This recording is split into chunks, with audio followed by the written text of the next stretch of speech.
Good evening from wherever you're watching us from. This is the Virtuous Woman Show, your favorite woman's show on MBC ITV. And today I've lined up a very interesting topic. I am your host, Mary M. Muturi, and to help me dwell deeper into this topic, I'm accompanied by two amazing, beautiful women on our beautiful set, who I'm going to give them a chance to introduce themselves right about now, starting from my farthest right. Hello. Hello, Mary. Thank you for the show. I'm Irene Mwakai. I'm saved. I love Jesus Christ as my personal savior. Karibu sana. Thank you. And you are not so new to our set. Hello. Yes, thank you. I am Jerry Gashohi. I am saved and I'm so glad to be back here. Yeah, karibu sana. Show, yes. Now today, coronavirus is here with us, so we are going to be discussing parenting during the COVID-19. So it's here with us and it's changing family life. We see children are out of school, parents are working from home remotely, others are unable to work. And it's kind of overwhelming for parents, especially keeping the kids busy. It sounds like a daunting prospect by itself. Sure. So maybe what are some of the healthy practices, parenting practices rather, can parents practice during this time? Okay, thank you. I feel what you're saying because somehow we experience or we are first had in experience it where you have now children not really having work to do, so you are now the one who is assigning them tasks, and sometimes because of the way they left school, some of them, the teachers were not able to give them adequate work. Yeah. So even now with the time that they've been at home, they've already been through with the work. So right now it's try now to see what you can do. And I believe that one of the best way a parent can help is to create somehow like a routine, not so rigid like that one of school with a bell and all that, but somehow let the children wake up knowing, even though they are not going to maybe school or anywhere, they can have a schedule, whether it's for when to do their work, when to do the home chores, or when to go out and play, so that it is not like they are doing one thing the whole day or they have nothing to do the whole day. In a way, if you try to make some routine or a schedule for them, they can fit or they can know when to change over. And somehow the day rolls on. Yes. Maybe what are some of your sentiments towards the same? Yeah, it's really difficult and really challenging, especially for the parents with small children. But I think we should try not to change their routine so much. For example, if they go to bed at 10, let them go to bed at 10, and don't say that they are going nowhere, so they can be awake until they want to, because the effect will be too much because of the changes which can cause stress and anxiety. For the big ones, I think you can try to give them work, to make sure that they are not so idle, and again they will not feel like they are stressed. You can make sure that they are even in touch with their friends, with the phones and WhatsApp, although it should be controlled. Yeah. Now, speaking of that, as a parent, how do you deal with for the smaller kids, that is, some of the kids are so inquisitive, like they would ask, why are people wearing masks? Why can't we visit our grandparents like we used to? Why can't we play with our friends? Why did the schools close indefinitely and it's not yet holiday? How do you deal with that as a parent? I think as a parent, you should be ready to explain to them why they are not in school, why they are not going to visit. Give them the details of the disease, tell them what it is, tell them how it spreads, and let them understand each and every detail. But at the same time, you have to be very careful with the small ones so that you don't cause anxiety. Give them the information that they can be able to hold. Don't give them too much because they may not be able to internalize it. In fact, we say that any information should be age appropriate.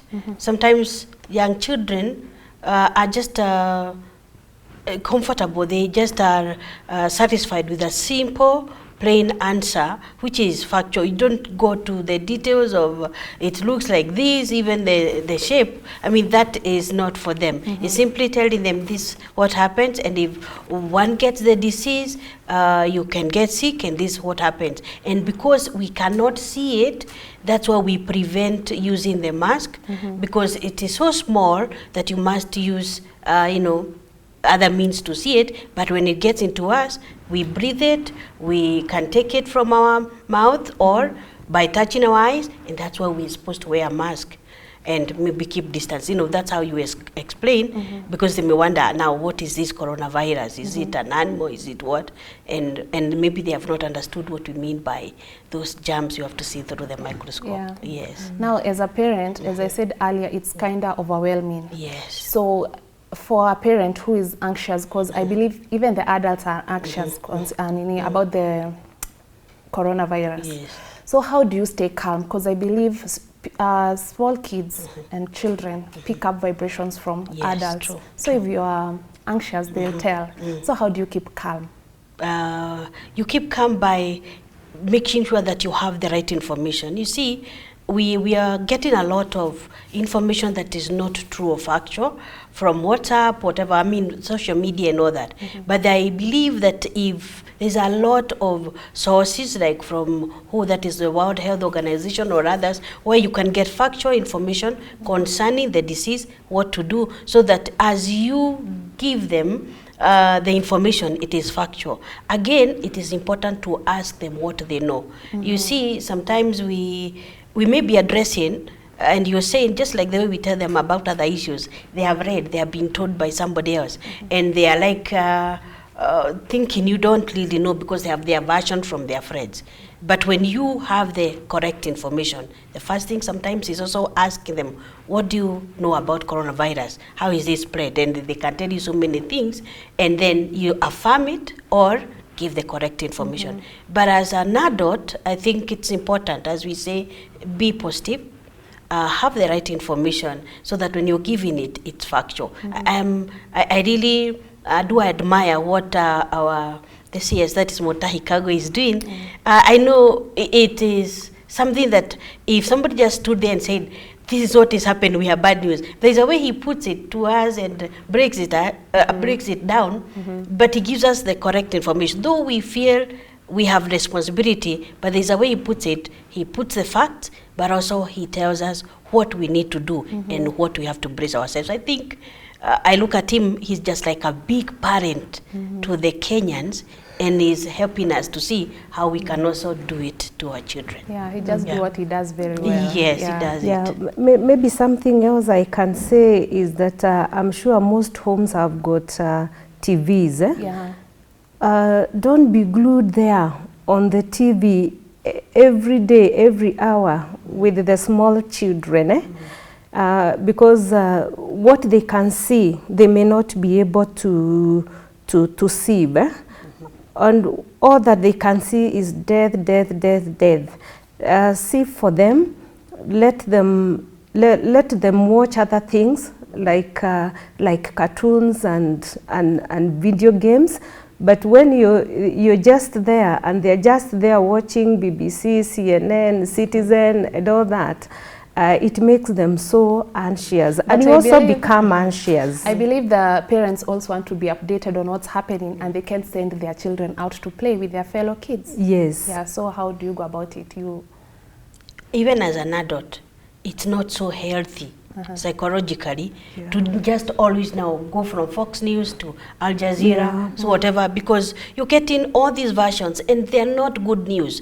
There's a way it affects you. I believe by the end of it, you get the actual factual details, to the fact that it's even sometimes summarized. This is what we have, this is what we have to do. And by now you already have known how this virus is spread, you know, what is happening. So those details, how many have died, how many, I mean, sometimes it's like, you know, news of doom comes, sometimes there's a way they depress.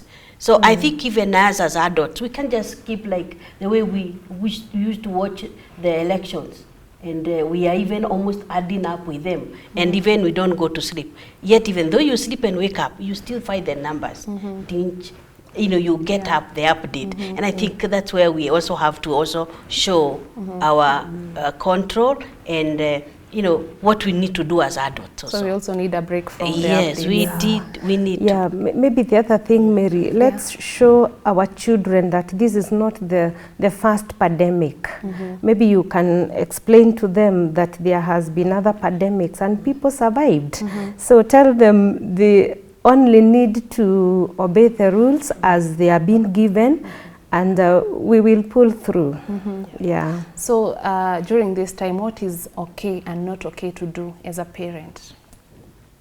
As a parent, as she has said, Sister Irene has said, is that you don't have to give them all the details, like 10,000 have died in Italy and I don't know what is happening here. And you see, for them it's like, if they hear like maybe the Prime Minister of Britain and all that, sometimes that is like, you know, us, and we are that, you know, maybe low, what will happen to us. What if they get the information from someone else? It's good. I've said, let them, ask them what they know, and maybe address also their anxieties. As a parent, I was seeing somewhere like, you need to also know how anxiety shows in different children. The young, if you find them like them sucking, sometimes maybe they just want to cling to you as a mother and they don't want you to go away. Mom, where are you going? Then you may need to know why exactly they have changed that behavior. They maybe start bedwetting. That could be a sign of anxiety. Therefore, the teens, you find they withdraw. Sometimes like there's a lot of agitation. There is a lot of conflict. Sometimes you may see like those could be the anxieties that have not been addressed. Maybe there is fear. Things may be going from bad to worse, head of the world. As sometimes some of them are thinking, they have been told that we are going to the end of the world, and some wondering what will happen. So as a parent, try to see also whether there is anxiety. You wake up in the morning, see how they are, and even in the evening, debrief them, see what they know, what they have gotten, and see whether you can help them and allay their fears. Yes. Maybe the other thing very important is be there for them and follow the rules also as they are being said. Don't be the one to tell them to stay in the house and you're going everywhere, even when it is not necessary. And as the CS Kagwe is saying, let us also train ourselves to be at home together with them. Otherwise, it's very difficult to control them. If they are having a game, be there with them. If they are having a discussion, also be there with them. Be the one who is directing their activities. Yeah. There was this clip that was making rounds on social media. It was about a parent. She was complaining that the kids now at home, they're feeding too much. Even if she assigns them classwork or schoolwork, she had promised them that she knows everything, but she doesn't know. She doesn't even remember how to apply BODMAS by itself. So how do you go about it? Now I've seen it working where now the older ones help the younger ones. In that way, you'll also find yourself not having to be the schoolmaster for all of them. Like I have a girl who is in Form 1. But then my daughter who is in university, now she's trying to help. Now she can't remember some of those, though they only consult me where. So I don't try to be the schoolmaster, the headmaster, and so you try to do what you can. Then the others I know my son can handle. What I'm saying is, don't pretend that you know everything. And now in the era of technology, there is a way you can do as a mom instead of getting embarrassed. Go and use the internet somewhere, read how to apply or to do such a question, and then come later, tell them, I'm coming, and then you at least, because I know there are those times when we want just to know everything, but we don't. The super mom. Yes. Yes. I think the other thing, parents, let's not try to be teachers, because we cannot be. And we should also know that these kids, they really trust their teachers. So guide them. If it is books, they don't have to do mathematics. You can get a book for drawing, tell them to draw cats, tell them to draw whatever they can be able to draw. They don't have to do the actual learning, especially the small ones. So we are taking a short break and we'll be right back. Don't go away.